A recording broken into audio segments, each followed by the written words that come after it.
Welcome to the UMO Coaches Show. I'm Michael Robertson for the Trojan Sports Network, joined today by UMO men's volleyball head coach David Heller. And Coach, it's the first time we've had the pleasure of being able to talk to you this season. You guys are 14-6 overall, 12-1 in the conference.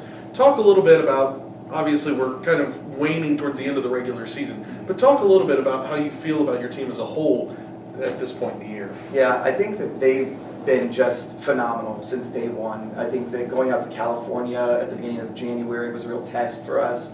But on the flip side, I think it was a really good time for us to bond as a team. I mean, not many teams get a chance to go all the way out to California and experience, getting to play Stanford and Northridge and Santa Barbara.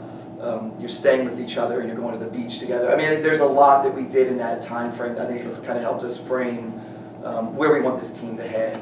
In conference, one of the things I think that's great about our team is that when someone's having an off day, guy 3, 4, and 5 on the bench can step in and then they're my starter for the next couple of games. And that's something I've been really, really proud of the guys this year, is if they're not playing well, their attitude hasn't negatively affected the team.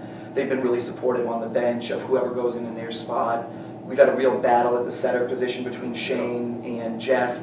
Both have done a phenomenal job. They're both our team captains because no matter who's starting, one of them is always on the floor.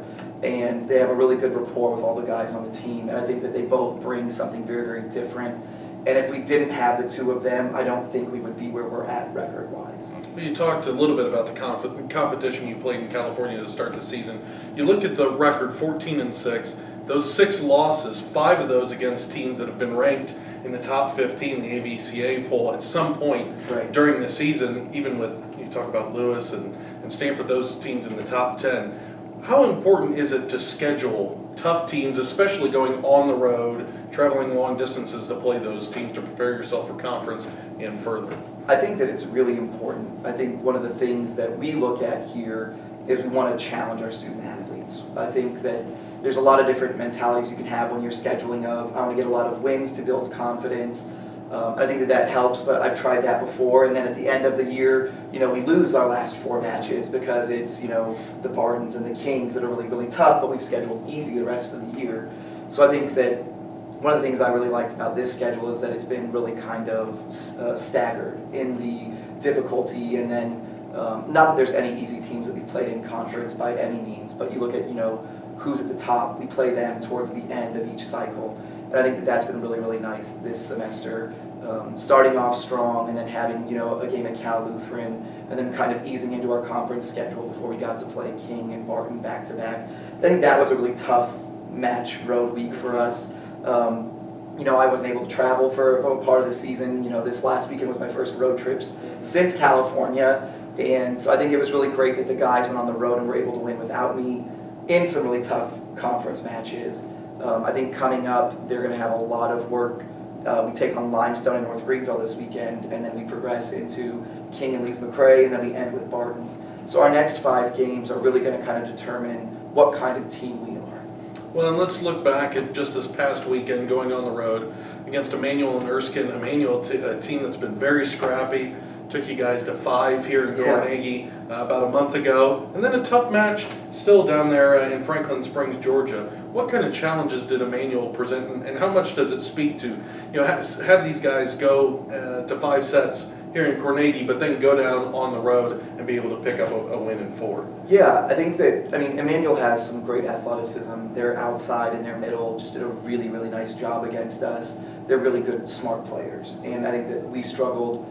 We didn't play solid floor defense. That's sometimes the struggle you have when we're taller than everybody else, is that we don't want to dive. And so I think our floor defense has suffered, but our block really came alive against both Erskine and Emmanuel, and I think that was really helpful. Our pin hitters did a phenomenal job against Emmanuel. Both Robert Poole and Brad Monahan had 19 kills from Robert, 18 kills from Brad, and at high percentages, over 400 for both of them. And then the next day, Brett had 18 kills in 3 sets against Erskine, and hit for 577. And I think that those are great numbers, and we really want to reflect back onto those. If we can get all of those players playing at the same spot at the same time, that'd be great. But when they key in on Robert, because he's been our go-to in a lot of situations, it opens stuff up for our middles. Alex had a really good game against Erskine as well. And, obviously Brett then with his 18 kills. But I think one of our undersung heroes this year has really been Josh Donahue in the back row. I think liberos, it's really tough for them to get recognition because they don't score points. And, he had some amazing plays this weekend, and we get on him constantly. You got to dive after a ball, you got to cut players off, and he really took charge of that this weekend. You look down the stretch here in the last 5 matches of the regular season looking towards the conference tournament. How do you think you guys set up here for the stretch run the end of the year? I think that we're in a really good position. I think that what's nice is that there's 3 teams that are battling it out really for 1, 2, and 3 right now, just because of records. We're obviously in a good spot because we beat King, who's in second, head-to-head. But I think that right now it's still anybody's game. And it's going to be the game for the person or the team that really sticks down and says, I'm not forfeiting this spot. I'm refusing to give it up to anybody. And I think that a lot of that mentality gets kind of set in training. However you train is how you're going to play. If we train lazily, we might not finish in the top spot. So it's my job to make sure we stay on track these next 2.5 weeks to really put ourselves in a good position. I think that King has definitely earned everything that they have this year. Barton absolutely has earned everything that they have this year. But I think that we have, that missing piece that those teams maybe don't have in the experience level. We've got a few more upperclassmen than they do in certain positions. I think that could give us an advantage there.